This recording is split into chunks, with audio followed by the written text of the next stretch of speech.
Part 32. Who the fuck did I marry? All right. So we're now in June. By this point in June, I have been offered the new job, accepted it, put in my 2 week notice at my previous job, and was going to be starting the new job later on in the month. So when he laughed, where I told him I wanted to get a new job, that laughter fueled me to get a new job. So here's what happened the beginning of June. He's at this point he's completely bedridden. When I say completely bedridden, what I mean is I'm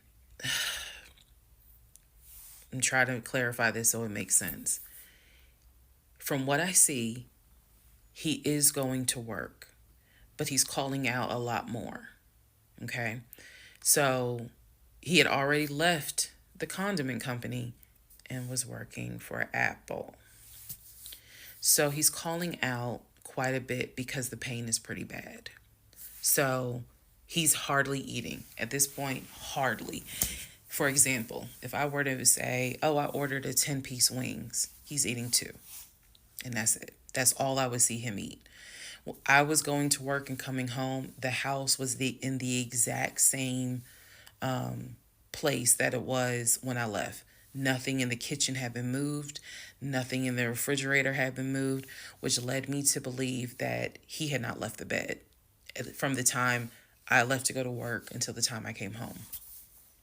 At this point in time, he's drinking Powerades like it's water. I mean, I'm buying cases of Powerades.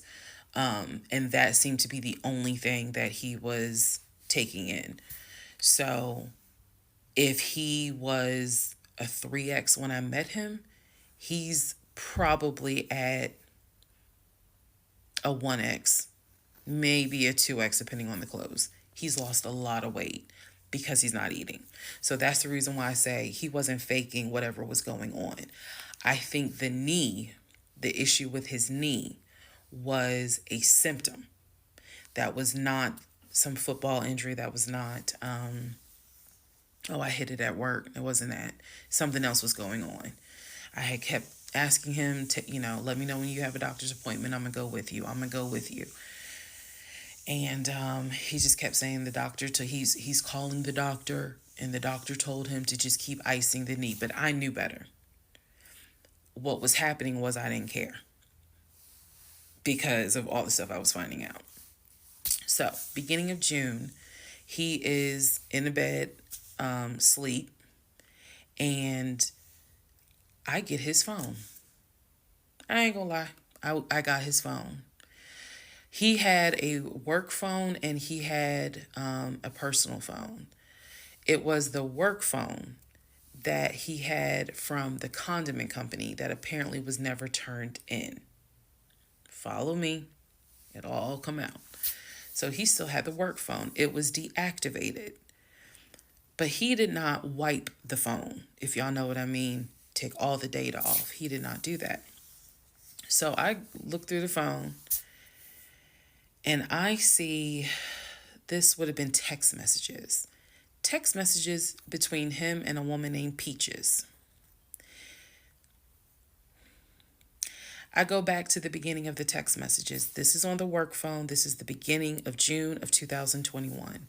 I go back to the text messages the beginning of the text messages between him and Peaches. Yes, that was her name, Peaches. I'm reading the thread because he's knocked out sleep. So I'm in the bathroom with the door locked, reading the thread.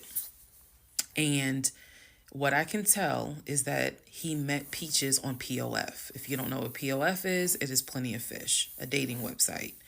He met Peaches. I saw the messages in June, so he met Peaches around February. Met Peaches from POF. And apparently Peaches was, there's no nice way to say it. Apparently Peaches was a prostitute. So, and the reason why I say that is because In the text messages, she's listing the prices. So he asked for a hand job. This is in the text messages. She told him it would be like $40. He asked how much would it be for oral.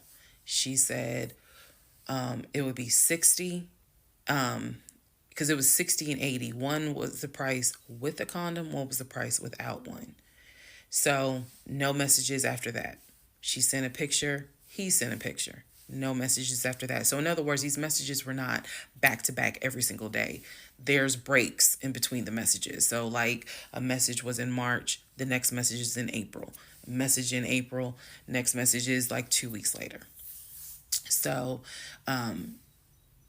he's asking her the prices. Next message I see would have been from a few weeks prior to the date of this. So this was the beginning of June. The message is from sometime beginning of May, where he is thanking her and says to her, thank you so much. That was really great.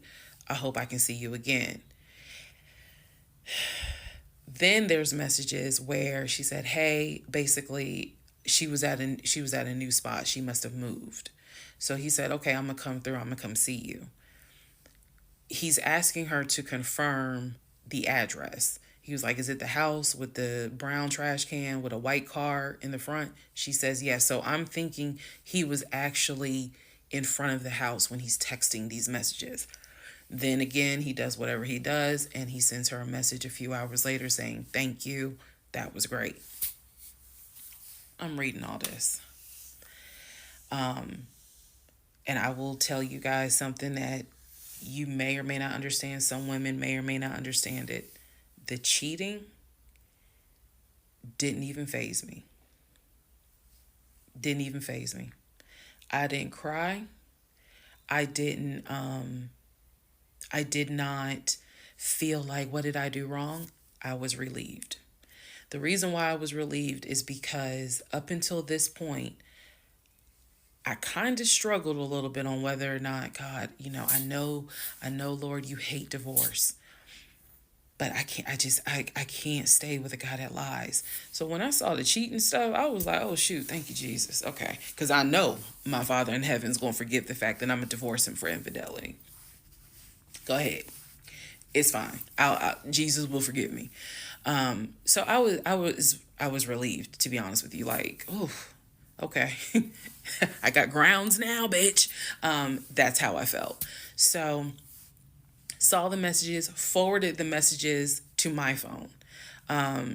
Or excuse me, I had to take my phone because the phone was deactivated. So I kind of had to do a little ghetto. Hold the phone up, take my phone, and take pictures of what I see on the phone, so that I would have proof on my phone.